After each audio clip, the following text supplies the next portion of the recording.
We will always be there for them. Dans cette situation, In this situation, les autorités responsables et le leadership militaire sont en train d'engager un processus. Quand ils font ça, ils jugent des fois que c'est approprié d'informer mon bureau. Et j'ai été informé il y a plusieurs semaines. Mais évidemment, parce que c'est un processus qui se découle de façon indépendante, je n'ai pas reçu beaucoup de détails, ce qui est tout à fait approprié. Et en plus, je ne peux pas commenter là-dessus. Mais je peux vous dire que quand il y a des allégations, des préoccupations ou un suivi quelconque, moi et mon bureau, nous avons toujours deux préoccupations en tête. Qu'on s'assure qu'il soit suivi. D'abord, que l'enquête soit complète, rigoureuse et juste. Et deuxièmement, que si c'est une plainte par un individu, par quelqu'un, les souhaits de cet individu et les appuis pour cet individu soient mis en priorité. C'est toujours ce que nous allons regarder dans quelle que soit la situation. Nous nous attendons aussi que les processus se découlent de façon rigoureuse et indépendante. Mais je veux souligner que ce qui préoccupe beaucoup de gens, évidemment, c'est la vaccination continue. Et dans la personne de la brigadière générale Brody, on a quelqu'un qui va pouvoir continuer avec toute l'excellence auquel on s'attend, la livraison de vaccins à travers le pays. First of all, I want to obviously express, as always, my total support for women and men who serve in the armed forces, who deserve to serve in safety, in secure environments, and also to have the supports necessary if ever they are to come forward with concerns and allegations. In regards to this situation, it is being led and followed up appropriately by appropriate authorities and military leadership. In situations like this, those authorities can make a determination to inform me in my office, which they did in this case a number of weeks ago. However, because, as is appropriate, I didn't receive details of what is being alleged and what's going on in terms of the investigation, it would be inappropriate for me to comment on that investigation. But I do want to remind people that whenever we are apprised of situations like this, I have two main priorities. First of all, that the investigation be complete, be rigorous, and be fair.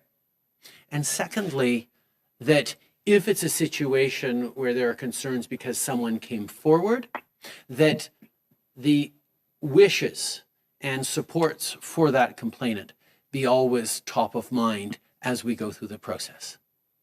At the same time, I can reassure Canadians that our vaccination rollout, particularly this week where we are receiving record numbers of vaccine doses, our vaccine rollout continues and is in excellent hands with Brigadier General Brody and her team, who will continue to ensure that Canadians get vaccinated as quickly and as safely as possible. En suivi, Mélanie? Oui, en suivi, qu'est-ce qui a changé, donc, M. Trudeau, entre le moment où vous avez été informé, donc il y a quelques semaines, que le major général Fortin faisait l'objet d'une enquête et l'annonce de son départ un peu subi vendredi soir. Et puis, je vais essayer de poser la question sans me faire tirer des roches, là, mais pourquoi est-ce qu'on ne divulgue pas certains faits pour démontrer que la suspension est justifiée? En ce moment, on parle d'une allégation qui remonte à 1989, d'exhibitionnisme, mais il y a quand même des rumeurs qui s'emballent, puis on peine à saisir quand même l'ampleur, la We're gravité having des trouble gestes qui ont understanding mené au départ the de scope M. of the Fortin. gestures that Major General Je comprends Fortin is entièrement alleged to ces have done. questions, Mélanie, et Answer, je I fully peux understand partager your évidemment questions, que c'est une and situation I can tell you that qu'on this ne is a voudrait pas être en train situation de vivre that we do maintenant not au want milieu de, to obviously have, ce moment particulièrement important, especially right mais now. c'est aussi évidemment But of course, extrêmement it's important also de obvious and prendre au extremely sérieux important to take it seriously. quand il y a des préoccupations. Par rapport aux décisions spécifiques, With comme j'ai regard to the souligné, specific decision, c'est les I autorités can responsables, say c'est that the le authorities leadership in militaire charge, qui a la charge military de ce leadership, processus. Nous en took avions this été process on. avisés, We were mais advised c'est that pas the du tout process moi had ni been mon undertaken, bureau but it is qui not se penche my sur ce role nor my processus. office's Donc ces role questions-là, c'est des to questions plus appropriées oversee this pour les process. autorités These en place. questions would be more appropriate for the authorities. I understand all these questions, and they're very legitimate questions, Melanie. This is also not an ideal situation to be in, particularly in this moment of crisis, in this moment of importance on the vaccine rollout, but it is really, really important that we have proper processes in place and that any concerns be followed up on. That is what all Canadians expect, regardless of the situations we're in. And that's what's being done in this place, in this situation. This is not an investigation out of my office or out of the Privy Council. It's being handled by military leadership and the appropriate authorities. So I can't give the more specific answers that you're looking for, but I would understand that people have questions and are hopeful that this process is going to be, as I highlighted my desire for it to be, fair, complete, and rigorous. Thank you. Operator, next question on the phone. Our next question is from Tanda McCharles from the Toronto Star. Please go ahead. Yes, hi, Prime Minister. I wonder if you can speak then to a couple of things. Given that this seems to be an allegation that came forward possibly 2 months ago, you said a number of weeks ago that you found out. Given that you are in what you call an important moment in the pandemic, what do you make of, what is your opinion of what maybe seems like to the outside foot dragging on this investigation? Why wasn't it addressed very quickly? Why wasn't General Fortin, for example, given specifics of the allegation he's facing until Sunday by a reporter? Again, Tanda, I totally appreciate those questions. They are real questions that people are asking themselves. In this situation, like I said, I was apprised that there were concerns a number of weeks ago.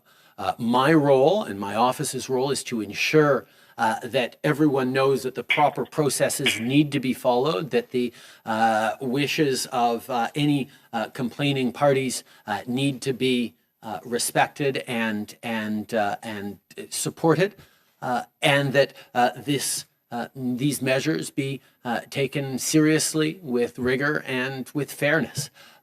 I cannot speak to the details of these allegations, in large part because I wasn't given the details of these allegations, because it would not be appropriate for me to be following that closely an independent investigation like this.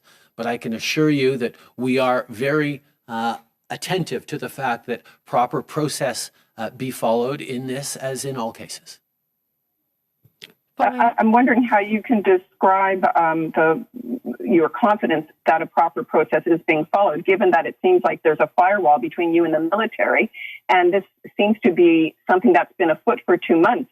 And so if the allegation is founded, then you've had a leader in position that presumably you wouldn't have wanted him to be. If the allegation is unfounded, now his reputation may be at stake. So I'm just curious, how have you assured yourself, given what seems to be a firewall between you and the military, that a proper, rigorous investigation is being undertaken and a fair one?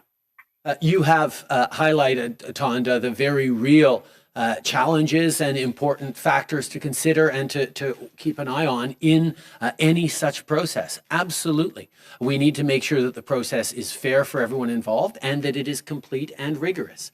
That's why the communications and the leadership of the military has been focused on this, and my office and the Privy Council office have been engaged with the appropriate authorities to impress upon them the importance of following the proper, rigorous processes and ensuring that all appropriate steps are taken.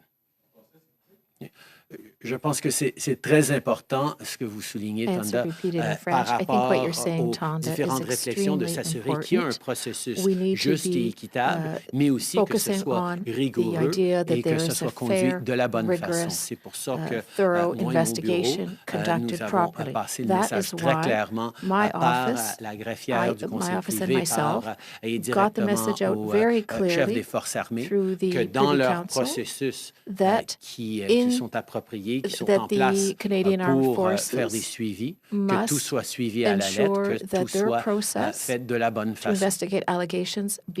Merci. On va prendre une dernière question au téléphone avant de passer dans la salle. Merci.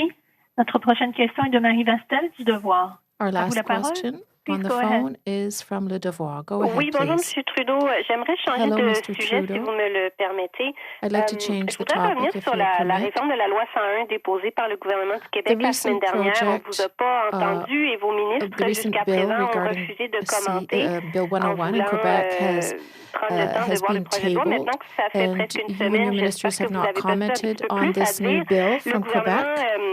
We'd like to hear what you have to say. Premier Legault says that he will change the constitution to ensure that Quebec is recognized as a nation and French is that French is the sole language of Quebec.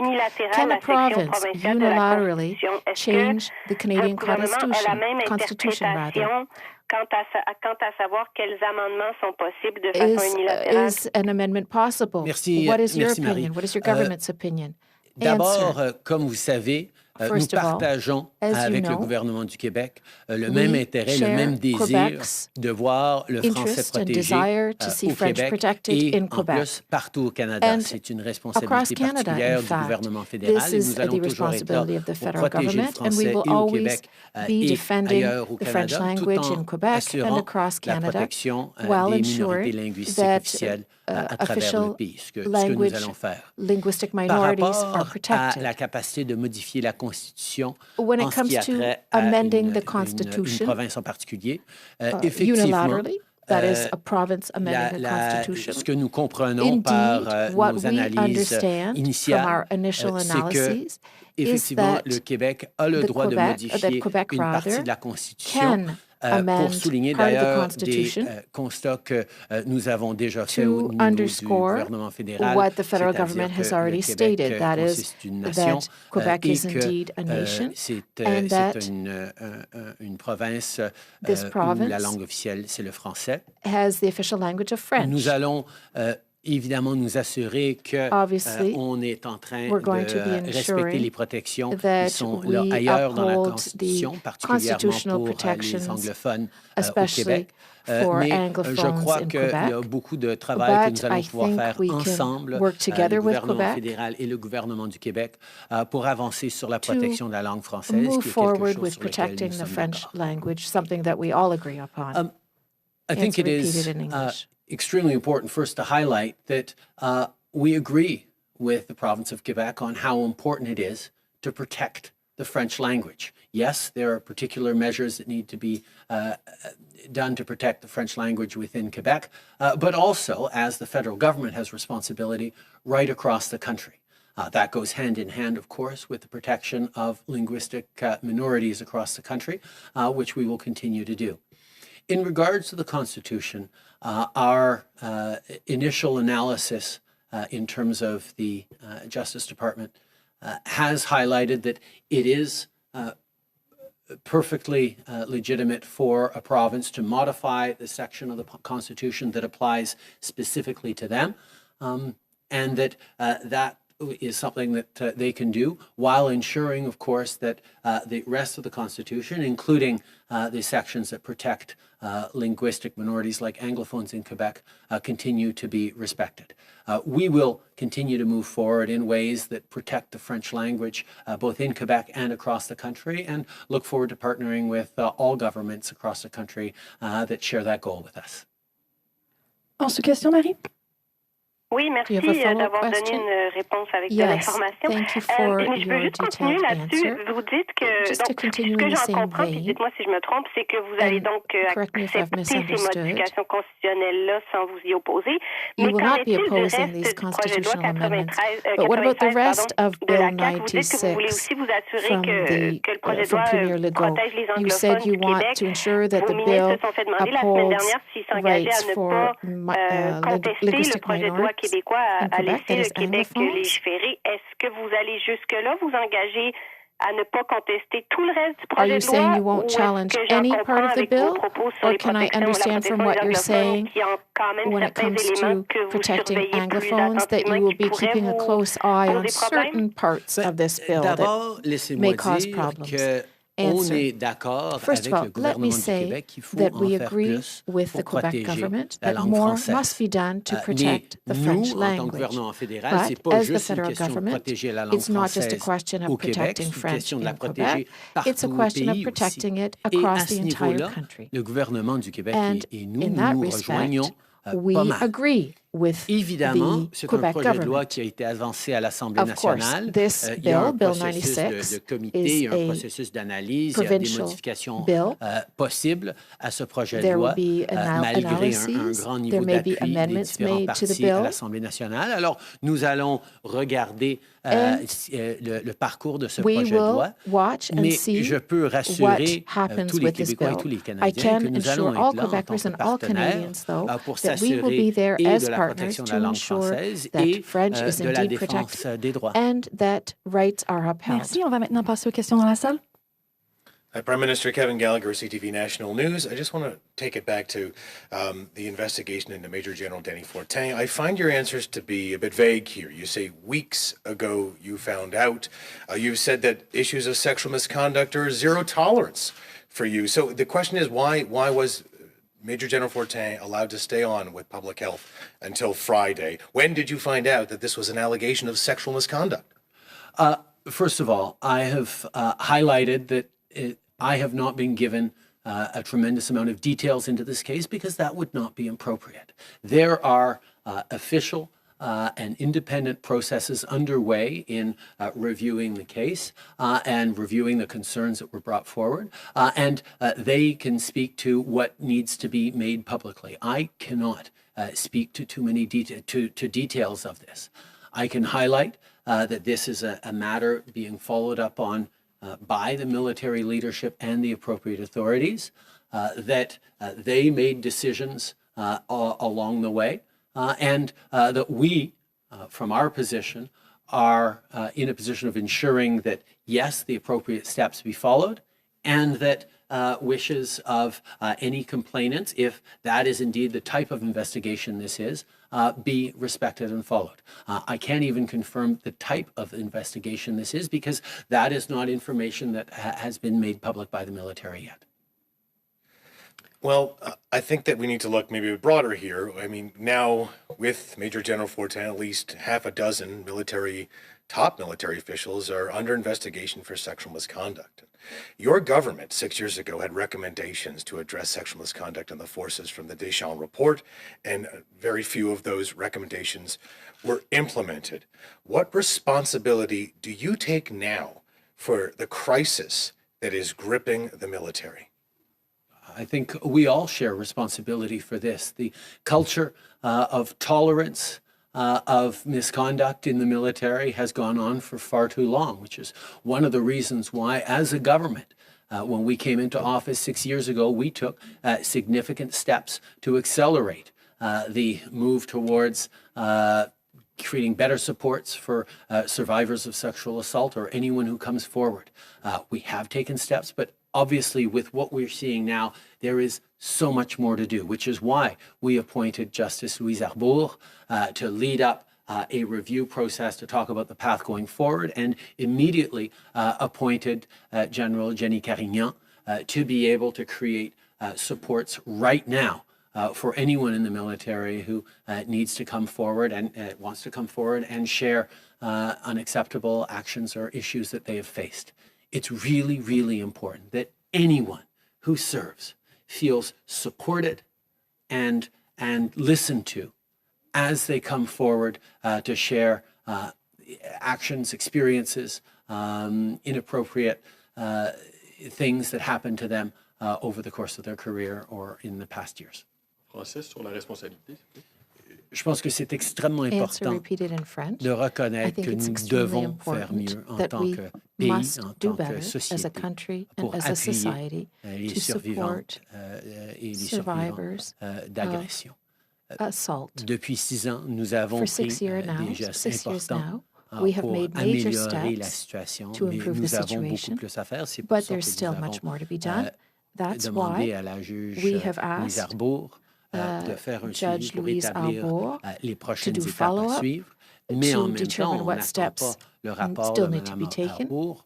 On a mis en place la générale Carignan pour pouvoir être là, pour recevoir dès maintenant des préoccupations, des plaintes, des expériences inacceptables vécues par les gens qui servent actuellement dans les forces armées. The unacceptable situations that people have Prime Minister, I'm wondering if you can tell us whether you're aware of any other investigations into sexual misconduct, and if so, how many additional investigations are underway?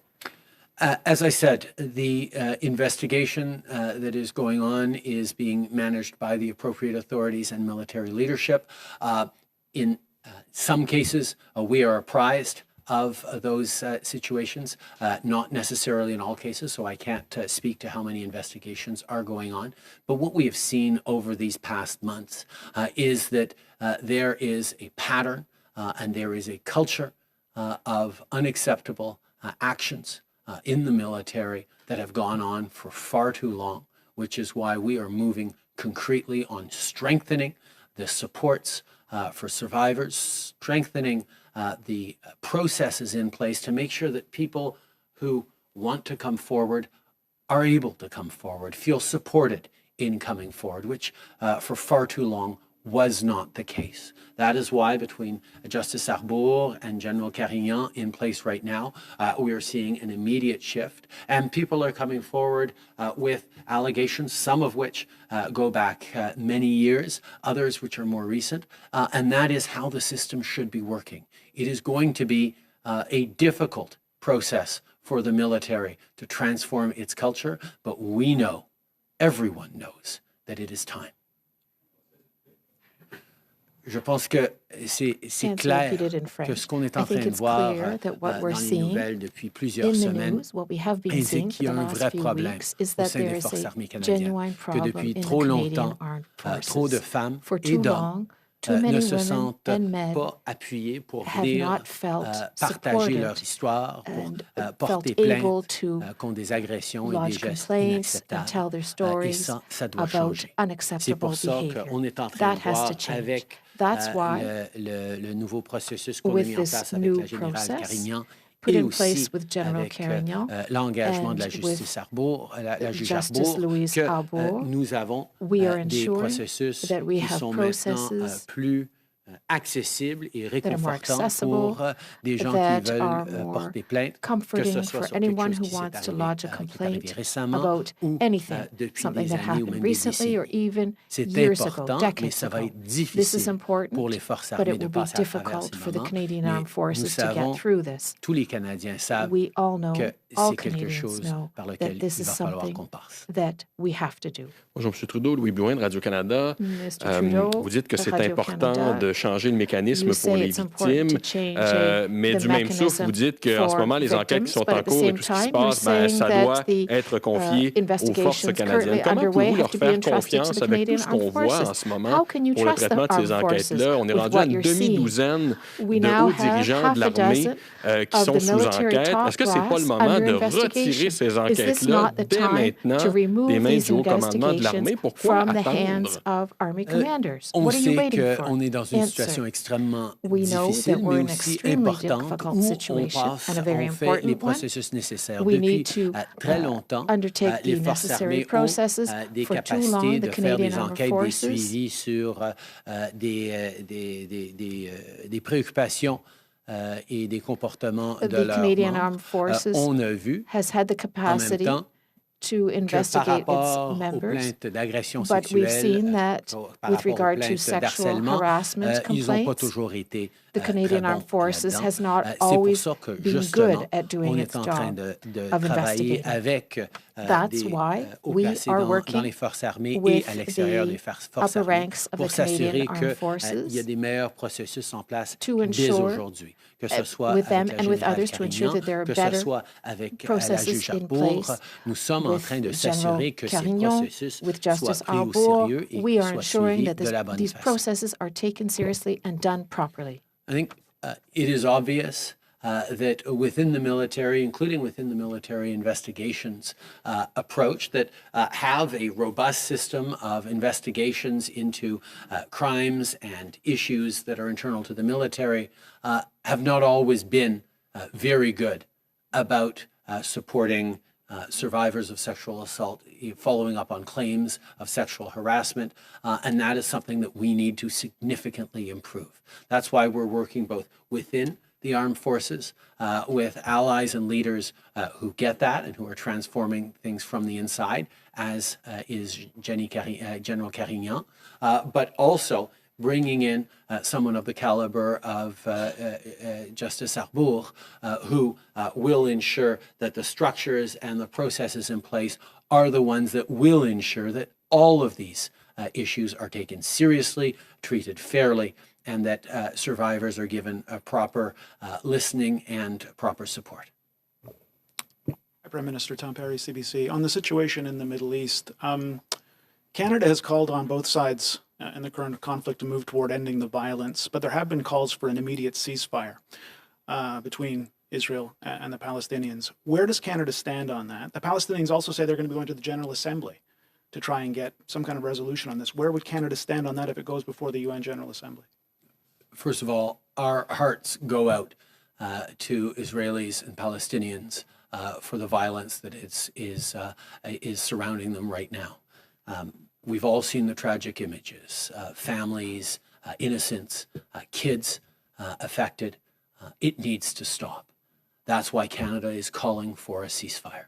That is why we will work with the international community to de-escalate the situation and to move forward so that there is no more loss of civilian life.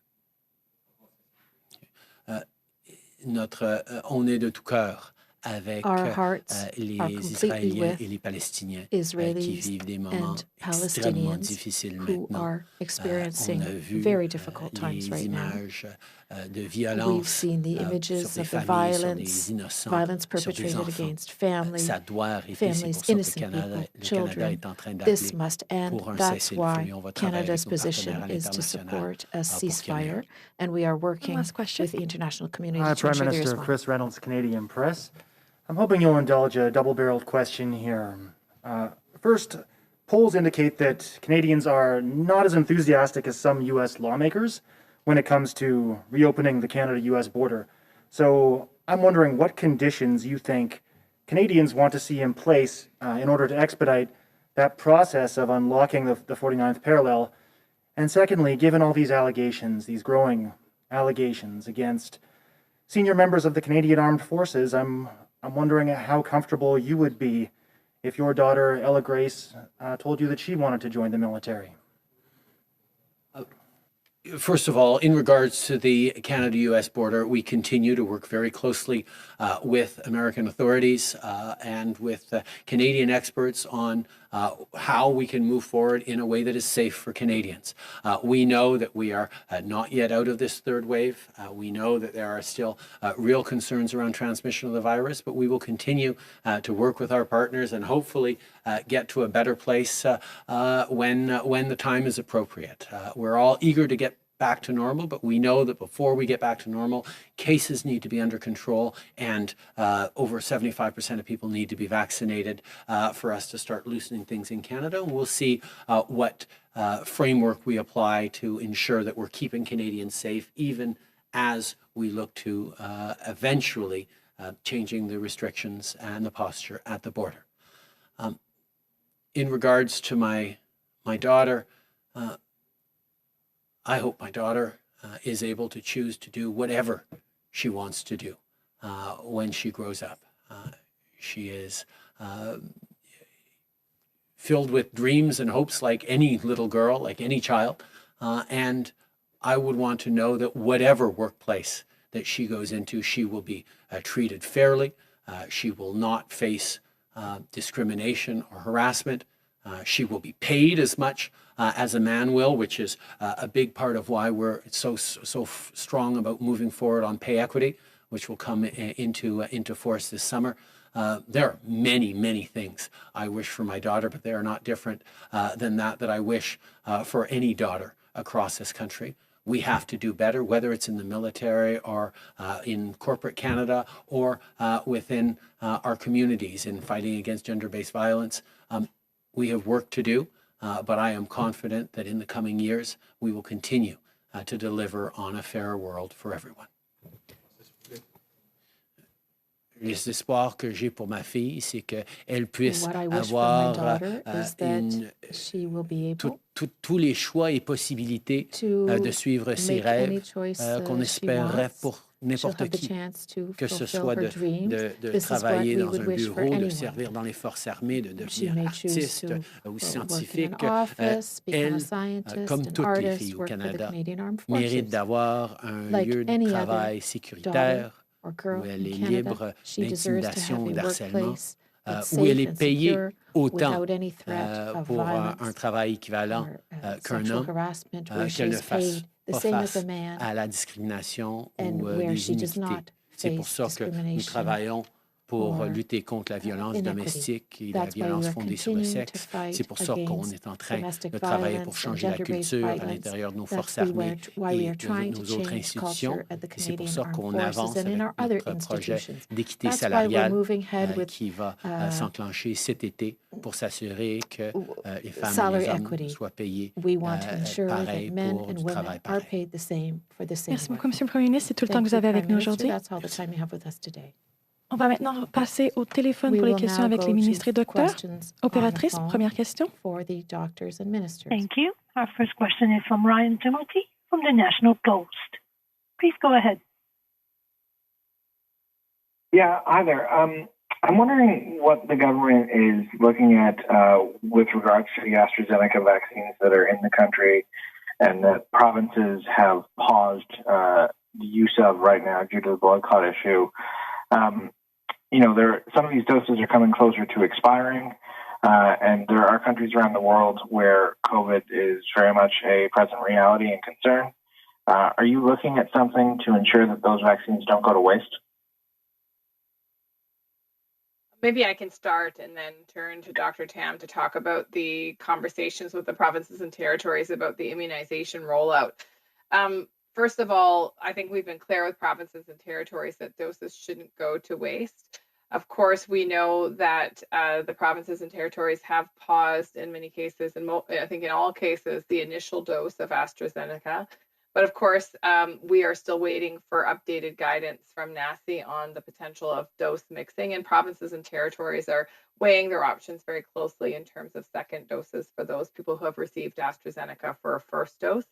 And until we know clearly what the decisions will be made based on the best science available, we'll be monitoring very closely our AstraZeneca supply to ensure that we have a path forward no matter what provinces and territories decide regarding the second doses. And perhaps I can turn to Dr. Tam because she is having those conversations at the Special Advisory Committee. Yes, and I think as the minister said, that not wasting any doses is a really important principle. I do know that I think there was 655,000 doses that came in recently that is being allocated to provinces right now, or has been allocated, and they have really been thoughtful, I think, about what their requirements are. Primarily making sure that those who've received one dose of AstraZeneca vaccine will have the option of getting the second dose, while, of course, awaiting the study results internationally. And I think we've seen a couple of those studies now, one from the United Kingdom. We're still waiting for some of the immunogenicity data that is to come. But you've probably just read a little bit about a Spanish study, a study in Spain, that indicated that a dose of mRNA vaccine following AstraZeneca vaccine appears to be safe and generates really good antibody response. So the National Advisory Committee on Immunization will be looking at all of that data and provide a recommendation to the provinces. And so it is likely that people in Canada who've received one dose of AstraZeneca will have a choice for the second dose. At the same time as really monitoring the uptake, because we don't know what that is like at the moment, and don't sort of estimate what the requirements are, and just keep monitoring it very carefully. I think that's the only way to put it. But I think everybody's anxious to make sure people who got the first dose of AstraZeneca does have the ability to get that second dose. Thank you. Following up, Ryan.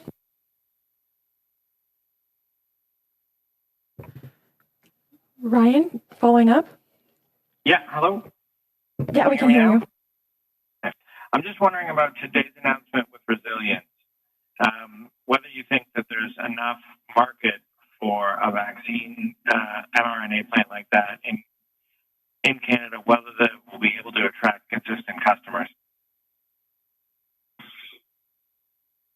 Well, thank you, Ryan, for your question.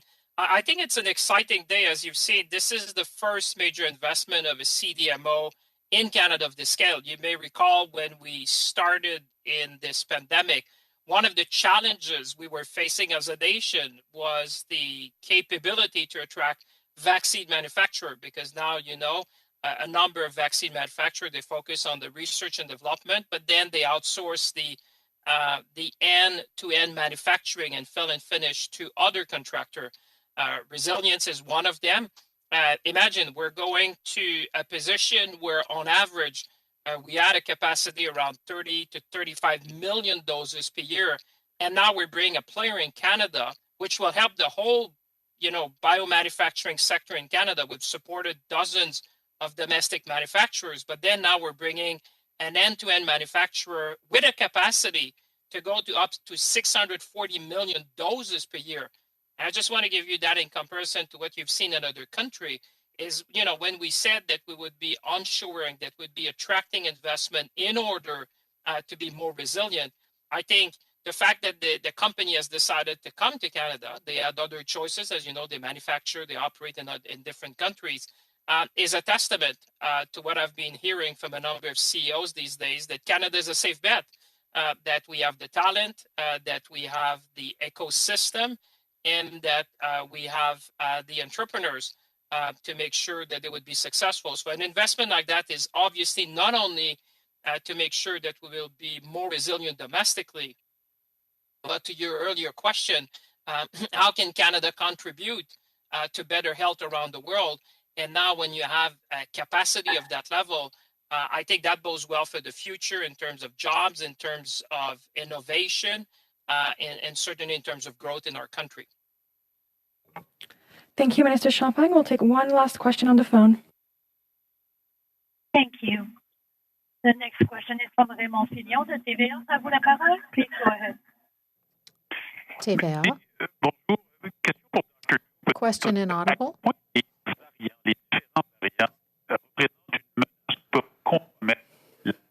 Monsieur Fillon, on ne vous entend pas. Si je peux me permettre de vous interrompre, c'est le ministre Champagne. On ne vous entend pas, malheureusement. Vous coupez. Je ne sais pas à qui We vous can't hear you, adressez, unfortunately. mais si vous êtes capable de reprendre, If you could try again. Question La connexion est toujours inaudible. mauvaise, Raymond. Vous êtes saccadé dans votre voix. Your voice is cutting off. We can't hear you properly. Ce qui est rare.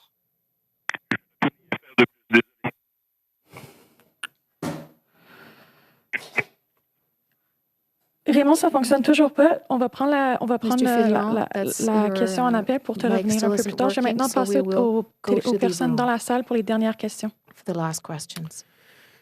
Bonjour, Louis Blouin de Radio-Canada. My question is for Minister Hajdu. Can you reassure Canadians that the change in leadership in the distribution of vaccines will not affect the operation, since Brigadier General Brody will have some catch-up to do because she was away from the operation for a few months. So what can you tell us about the impacts on the vaccine distribution? Merci pour la bonne question. Thank you for the excellent question. We have a very strong team, and I think that this team is working very hard for Canadians. Team at the Public Health Agency of Canada, and of course, Brigadier General Brody has the experience and the connections and relationships with the team, given her early role with the National Operations Center. Certainly, we're extremely thrilled to welcome her, and obviously the hardworking people in the National Operations Center are working on many aspects of the delivery to provinces and territories, and the day-to-day work continues. So we are very confident that we will continue to deliver in a timely way to provinces and territories, and that we won't miss a beat. To go back to Major General Fortin, as a woman, as a minister of this government, are you at ease knowing that the Prime Minister did know for many weeks that there were allegations against Mr. Fortin, and that nothing was done, and that he was able to stay in place? How do you feel about that? Well, first of all, I will just say that I can't comment on the investigation of Major General Danny Fortin, but what I can say is that as the health minister, I stay focused on what Canadians are focused on, which is when are they going to get their vaccine, how quickly, and how will we ensure that we control COVID-19 in this country. I serve with strong women around the table, one of them on this conference, and many men who support the strong women around this table, one of them on this conference. And indeed, as the Prime Minister has indicated, there are processes that unfold.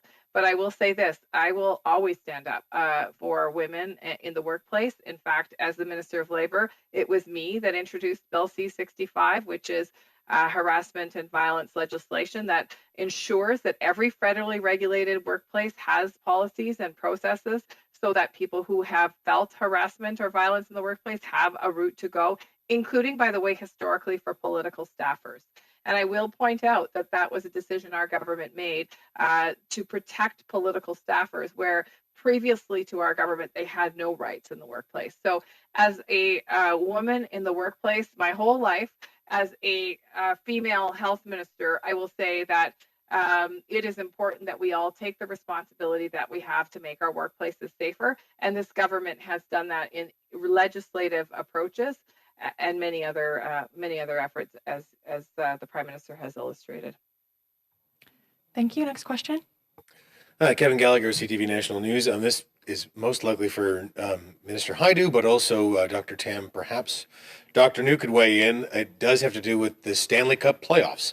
Some U.S. arenas are allowing fans back in the stands. I think that many Canadians would like to know if they're going to be able to see their team live during these playoffs, and if there's any plan for recommendations in terms of provinces and municipalities and how they'd like to deal with that. Well, maybe I can start, and then I can turn it to Dr. Tam. And I'll just say that our approach to international professional sports will remain the same, in that we will not make those decisions unilaterally, but we'll work with the provinces and the local public health agencies to make sure that whatever the plan is, that local public health and provincial public health authorities have comfort in that plan. And of course, it will depend on the epidemiology of the region and the comfort level of the leaders in those particular jurisdictions. And I'll turn to Dr. Tam to speak a bit more about that. It's Dr. Njoo. Do you want to go? Maybe I'll answer. I'm the sports guy, so I've been more actively involved in dealing with the sports-related issues of COVID-19. So what I will start off is that it's very exciting because with the sort of the season, the way it was organized, including the playoffs, it's guaranteed to be a Canadian team in the Final Four. So that's good news. So who knows? We'll take it. We'll take what we get and then go from there. Certainly in terms of the playoffs as they're unfolding now, with the Canadian division, it's all sort of play with between teams in Canada. So all of the usual protocols in place, for travel between provinces and cities and so on are within sort of the existing public health measures that are put in place within Canada. The live issue, of course, right now is that what happens when we do get to the Final Four, and with what I think is put on the table, that would include cross-border travel, because the other three teams in the semifinals would be from the U.S. Sort of division. So that is a live issue. We've had discussions with our colleagues in the provinces and territories about the issue of cross-border travel. What's in the art of the possible? Certainly, we were recognizing, the epidemiological situation, what it is in both countries, also the state of vaccination. But there are a lot of other factors in place. So what I will say at this point is that the discussions are ongoing. I think in some ways the situation's the same as it was, way back last year when you asked me the same kind of question about playoffs, etc. In some ways it's different because now we have vaccines and there are other factors in place. So all I can say at this point is that there are lots of people looking at it. It's a matter under live discussion, and as the playoffs roll on, hopefully we'll come to some resolution that'll work. Thank you. Thank you. We have time for one last question before ending this presser. So do wait. I can go. I mean, I don't know if I did ask about fans, not about cross-border travel. That's all I'll say is that I think Canadians want to know if they're going to be able to go to their home arenas in Canada. If there's a vaccination threshold in the area or a case count, I think that was more. I appreciate the thorough answer on cross-border, but Perhaps I can step in yet again and then turn it to Dr. Njoo, because I do think it is an important distinction, and I do think it is important to clarify that it wouldn't be the federal government that would release the public health measures in that jurisdiction. Yet again, I think it's very important to remember that public health measures, including gathering sizes and public events and sporting events and a variety of other public health measures, are all applied by the province and in some cases local public health. And the federal government would not have anything to say about the particular circumstances of that decision. But we do have something to say about the cross-border travel, and that's why we intersect in these decisions. Thank you, Minister Hajdu. That's why I was weighing in terms of the federal role. But you're right, with fans in the stands, I think we made it quite clear in Canada we're taking a sort of a collective approach in terms of our vaccination campaign.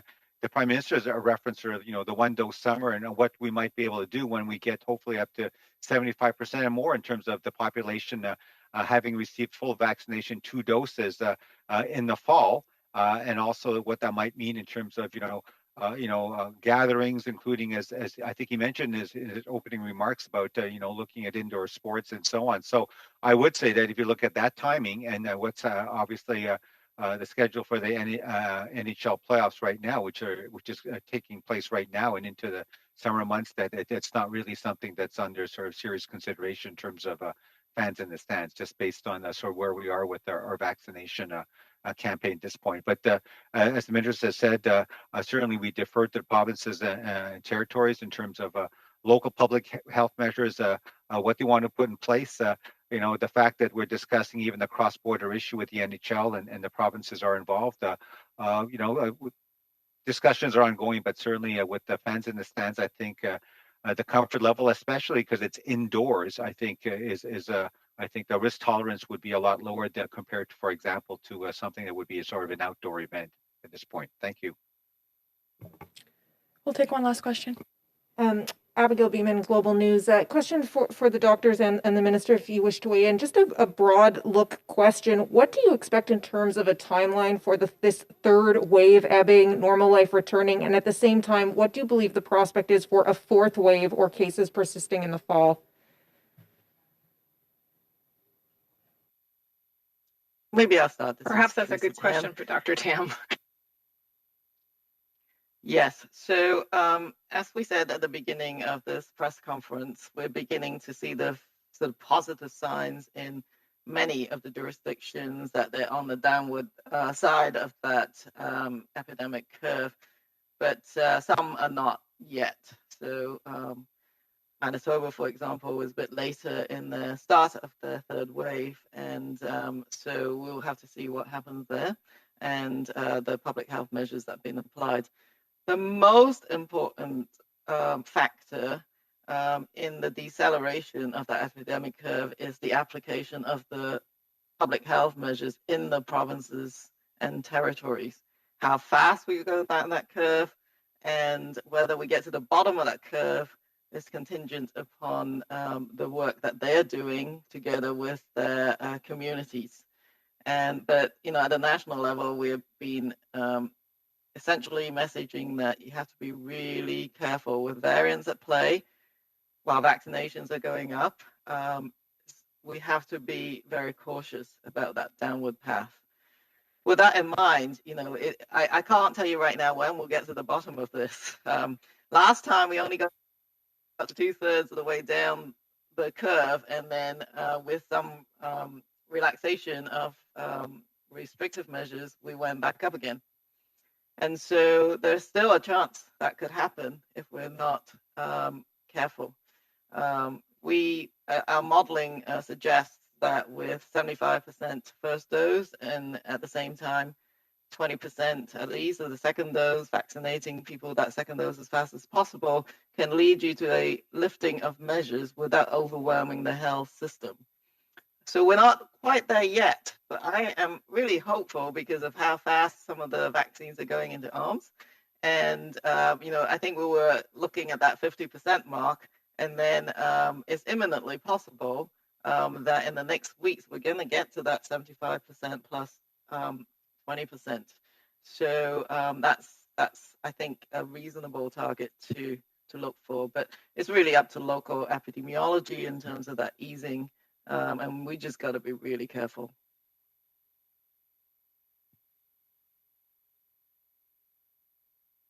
For you, Dr. Tam. One final question for you, Dr. Tam, here. Maybe you can give us the most current number on VITT cases and deaths in Canada, and do you know when NACI will be ready with the advice on second doses for AstraZeneca recipients? Thank you. Yes, so at the moment we have 34 reports of blood clots together with low platelets following the vaccination with AstraZeneca vaccine. Of these, at the moment, 21% of them have the positive lab tests, which confirms the VITT, vaccine-induced thrombotic thrombocytopenia. So it's 21 confirmed cases, if you like. But we're still then investigating 13 that are awaiting laboratory tests. Unfortunately, 3 individuals have died from this rare but serious condition. And so all of these cases are being taken seriously. And there's no very obvious sex distribution. There's 15 females and 18 males amongst that group that's been just reported. So with that in mind, of course, the National Advisory Committee on Immunization have been providing provinces with a framework, a benefit-risk framework to work from, looking at the epidemiology as well as the rates by age for the epidemiology, really, because more serious outcomes occur in the older age groups from COVID-19, and you have to balance that against the risk of VITT. So of course, the question that people are waiting for the NACI advice on the mixed dose, I think we've heard that the UK study will be, we're expecting the immunogenicity or the immune response of those study recipients. We think by the end of this month or beginning of June, but I can't say for sure because it's a study in another country. But in the initial publication suggests that the vaccine, this combination looks to be safe, although there's more reactions from those who received the Pfizer vaccine after AstraZeneca. But we need to look at that more closely. And then with the the study coming from Spain will be trying to get that information analyzed as soon as possible. All to say is just to reassure Canadians who've received that first dose of AstraZeneca that there will be a second dose of AstraZeneca should they choose that with informed consent. And then we will come back with the answer about the mixed dose schedule shortly. And for the majority of them, the answer should come before they need that second dose. Thank you, Dr. Tam. Thank you, ministers. This is what ends today's presser.